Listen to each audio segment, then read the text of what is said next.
प्लेटो एक महान दार्शनिक था। दार्शनिक के साथ साथ प्लेटो एक महान राजनीतिज्ञ भी था। ऐसा माना जाता है कि जब राजनीति का प्रारंभ होता है वो प्लेटो के काल से ही हुआ है। आज हम जो राजनीति को एक विषय के रूप में पढ़ते हैं वह प्लेटो के काल से प्रारंभ होता है। वैसे राजनीति का पिता तो अरस्तु को कहते हैं जो कि प्लेटो का शिष्य था, किंतु राजनीति की शुरुआत हम प्लेटो से मानते हैं। नमस्कार, आपके अपने YouTube चैनल एग्जामरी में आपका स्वागत है। यदि वीडियो अच्छा लगे तो इसे लाइक और शेयर जरूर करिएगा और चैनल को सब्सक्राइब भी कर लीजिएगा। आज के इस वीडियो में हम प्लेटो के जीवन के बारे में चर्चा करने वाले हैं। शुरू करने से पहले प्लेटो के एक बारे में एक सामान्य दृष्टिकोण डाल लेते हैं। प्लेटो वह महान विचारक है जिसने राजनीतिक चिंतन को दार्शनिक आधार दिया। प्लेटो का जन्म 427 ईसा पूर्व हुआ था और इसकी मृत्यु 347 ईसा पूर्व में होती है। प्लेटो का पूर्व नाम अरिस्टोक्लिस था। प्लेटो के गुरु सुकरात और शिष्य इसका एक महान अरस्तु था। प्लेटो ने एकेडमी नामक एक संस्था का स्थापना किया था। प्लेटो ने अपनी संस्था के प्रवेश द्वार पर लिखवा दिया था कि बिना गणित ज्ञान के कोई व्यक्ति प्रवेश ना करे, अर्थात एकेडमी में प्रवेश करने के लिए उसे ज्यामिति का ज्ञान होना आवश्यक था। प्लेटो ने अपने रचना संसार में आदर्श आधार के रूप में सुकरात के चिंतन और दर्शन को रखा, जिसका प्रायः वह भी अनुसरण करता था। चलिए अब हम शुरू करते हैं प्लेटो का जीवन के बारे में और देखते हैं कि प्लेटो का जीवन कैसा रहा। ठीक है।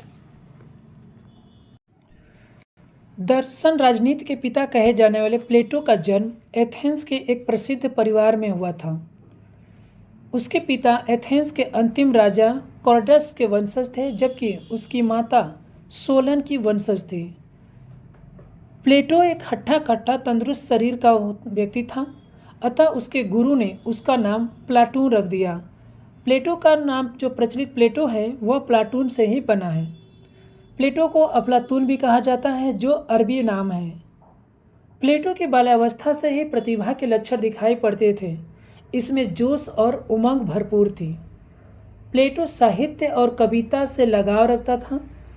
उसे एक स्वतंत्र जन्मे एथेंस नागरिक का भी साधारण शिक्षा मिली थी,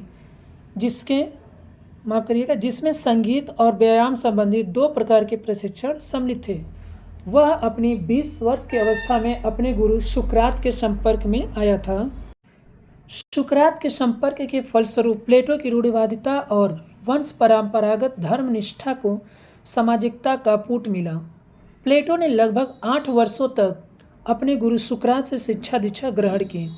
उसने स्वयं लिखा है, ईश्वर का धन्यवाद है कि मैं यूनान में पैदा हुआ हूँ, जंगली नहीं हूँ, स्वतंत्र कवि हूँ, दास नहीं, आदमी हूँ, औरत नहीं, और इन सबसे भी महत्वपूर्ण यह है कि मैं सुकरात के युग में पैदा हुआ हूँ। अब आप इतने से सोच लीजिए कि प्लेटो पे सुकरात का कितना प्रभाव रहा होगा, और जब प्लेटो ऐसा है तो इसका गुरु सुकरात कैसा रहा होगा।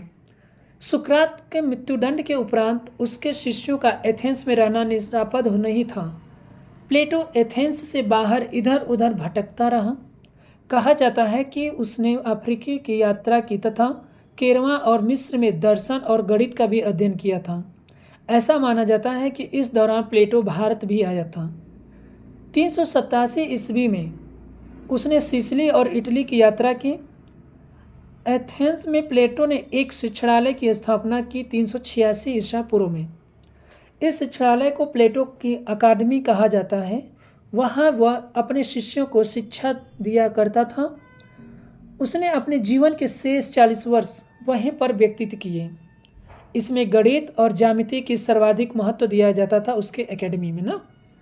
इनके अतिरिक्त यहाँ राजनीति विज्ञान, तर्कशास्त्र, आचार शास्त्र, विधि शास्त्र, वनस्पति शास्त्र, मानव शास्त्र आदि अनेक विषयों की शिक्षा दी जाती थी। लगभग 900 वर्षों तक यह ज्ञान की किरणें फैलाती रहीं।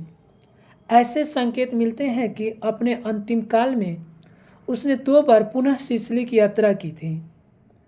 उसने सिराक्यूज के राजा डायनोसियस द्वितीय को एक दार्शनिक राजा बनाना आरंभ किया था। प्लेटो इसमें सफल नहीं होता है।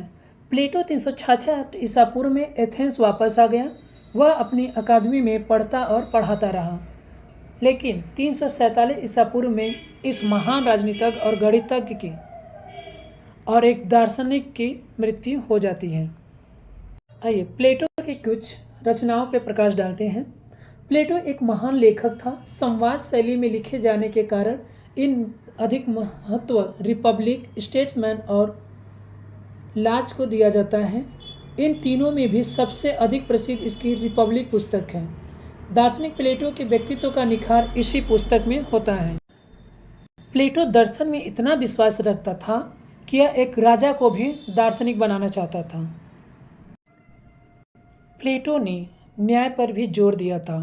आइए प्लेटो का न्याय सिद्धांत पे एक दृष्टिकोण डालते हैं। हम आज न्याय व अन्याय की चर्चा जीवन व कार्य के हर क्षेत्र में सुनते हैं। सामाजिक अथवा राज्य के धरातल पर आज जो कुछ सरकार की तरफ से किया जाता है उसकी प्रेरक शक्ति लक्ष्य की प्राप्ति ही है। उसके संदर्भ में हम वर्तमान समय में जो सोचते विचारते हैं उसे आदि मानव प्लेटो ने लगभग 2300 ईसा वर्ष पहले ही पूरा किया था। परंतु उस समय प्लेटो ने जो कुछ सोचा समझा वह न्याय के आधुनिक अर्थ से सर्वथा अलग था, भिन्न था, अर्थात भिन्न लगता है। न्याय का आधुनिक अर्थ क्या है, पहले उसको जान लेते हैं, फिर हम प्लेटो के न्याय को समझते हैं। न्याय का जो आधुनिक अर्थ है वह लैटिन भाषा के जस शब्द से बना है, जिसका अर्थ बांधना। तात्पर्य यह है कि न्याय उस व्यवस्था का नाम है जिसके द्वारा एक व्यक्ति दूसरे से जुड़ा रहता है। समाज सामाजिक बंधनों का समुच्चय है। एक व्यक्ति का दूसरे व्यक्ति से किसी रूप में संबंध जुड़ा रहता है। हर संबंध के पीछे कुछ दायित्व और अधिकार होते हैं। प्रत्येक व्यक्ति को अपने अधिकारों का उपयोग और कर्तव्यों का पालन एक निश्चित सीमा के अंतर्गत करना चाहिए। यही न्याय का तकाजा है। ये तो आधुनिक न्याय है। आइए अब हम प्लेटो के न्याय को समझते हैं। प्लेटो का न्याय का अर्थ है न्याय के प्रक्रियात्मक दृष्टिकोण को छोड़कर शेष दृष्टिकोणों से मेल रखना है। प्लेटो के आदर्श राज्य में न्याय एक सामान्य गुण है जो राज्य के सभी वर्गों और घटकों में अपना संबंध रखता है।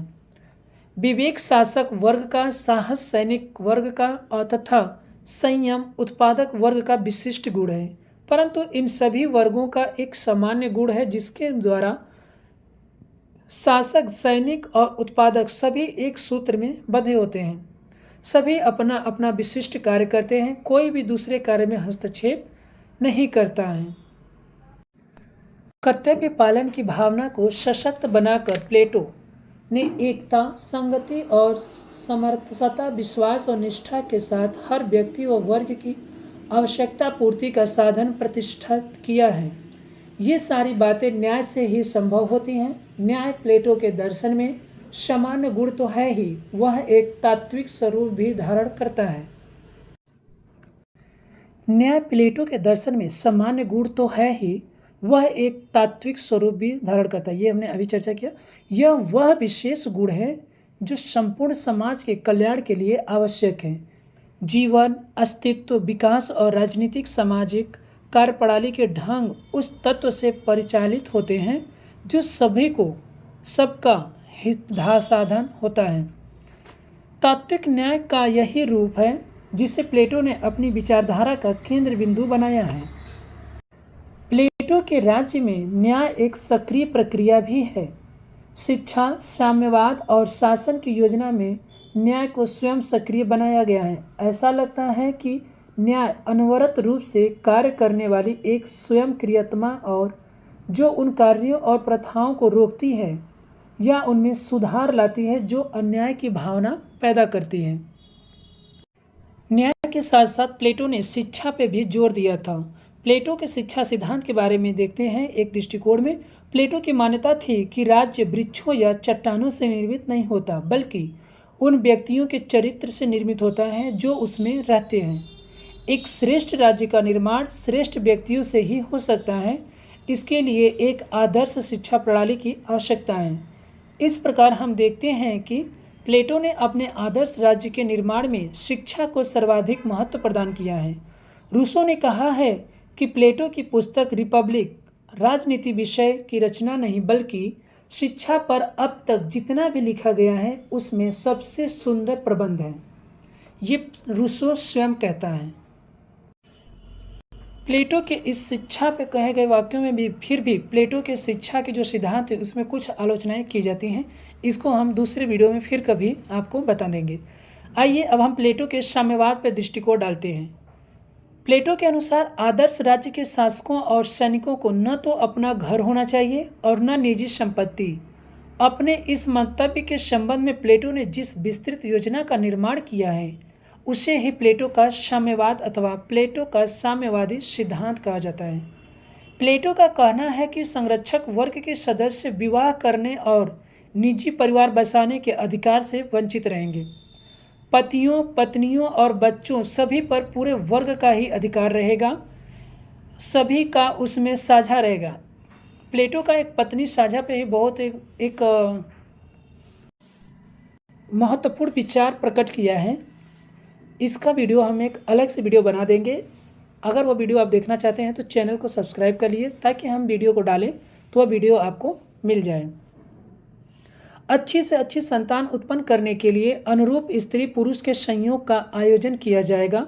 संरक्षक वर्ग के सदस्य निजी संपत्ति से भी वंचित रह गए हैं। प्लेटो की योजना के अनुसार वे बैरकों में रहेंगे और साथ साथ भोजन करेंगे। उत्पादक वर्ग अपनी पैदावार का इतना हिस्सा उन्हें दे दिया करेगा कि उनकी अनिवार्य आवश्यकताएं भी पूरी होती रहेंगी। प्लेटो बहुत ही विस्तृत सोचता था और उसका एक आदर्श राज्य की स्थापना करने का संकल्प था।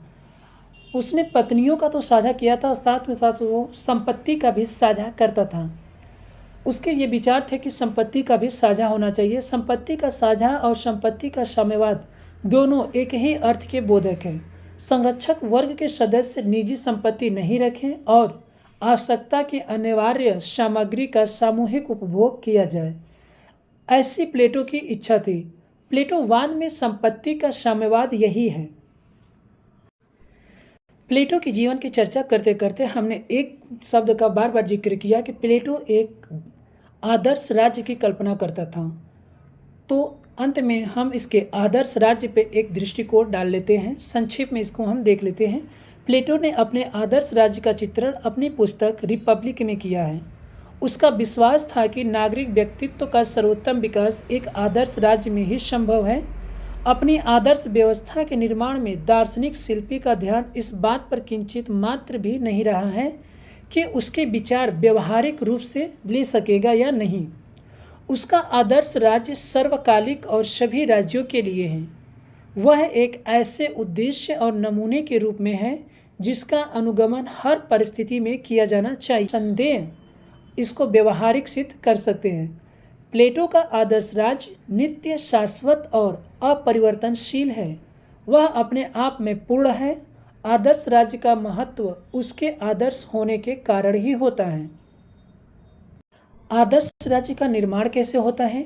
तो प्लेटो ने रिपब्लिक में अपने आदर्श राज्य के निर्माण का प्रारंभ व्यक्ति और राज्य के बीच संबंध पर विचार करते हुए किया है। प्लेटो के अनुसार राज्य की चेतना और व्यक्ति की चेतना दोनों एक चीज है। व्यक्ति ही विस्तृत रूप में राज्य है। राज्य निर्माण व्यक्तियों से होता है तथा व्यक्तियों में जो गुण होते हैं वे ही राज्य के गुण होते हैं। व्यक्ति और राज्य दोनों का उद्देश्य अच्छे जीवन की प्राप्ति है। अगर राज्य के व्यक्तियों का जीवन अच्छा है तो राज्य भी अच्छा होगा। फिर अगर राज्य अच्छा है तो उसके व्यक्ति भी स्वस्थ नागरिक गुणों से संपन्न होंगे। ऐसे ही प्लेटो की यह मान्यता थी। प्लेटो व्यक्ति और राज्य दोनों को अन्योन्याश्रित मानते हुए दोनों को ही दोष मुक्त मानता है और बनाना चाहता है। उसने जिस आदर्श राज्य का खाका खींचा है उसका उद्देश्य है श्रेष्ठ नागरिकों का निर्माण जो राज्य को भी श्रेष्ठ बनाए रखेंगे। था प्लेटो के जीवन का संक्षिप्त परिचय। जब हम राजनीति विषय पर वीडियो बनाएंगे तो हम प्लेटो के विचारों को विस्तार से चर्चा करेंगे। देखिए, व्यक्ति कितना ही महान क्यों न हो, उसमें कुछ न कुछ थोड़ा बहुत कमियां जरूर होती हैं। वह कभी भी पूर्ण नहीं हो सकता। कहीं न कहीं वह आलोचना का शिकार जरूर बन जाता है। कोई भी महान व्यक्ति अपने विचारों को देश, काल और मौजूदा परिस्थितियों के अनुरूप प्रकट करता है, किंतु समय के साथ साथ परिस्थितियां बदलती रहती हैं, लेकिन विचार स्थिर रह जाते हैं। इस प्रकार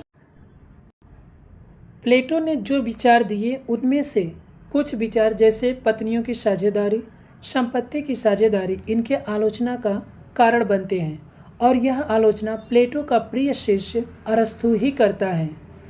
इसकी भी चर्चा हम राजनीति विषय वाले वीडियो में विस्तार से करेंगे। यदि आप वीडियो को देखना चाहते हैं तो चैनल को सब्सक्राइब कर लें। धन्यवाद।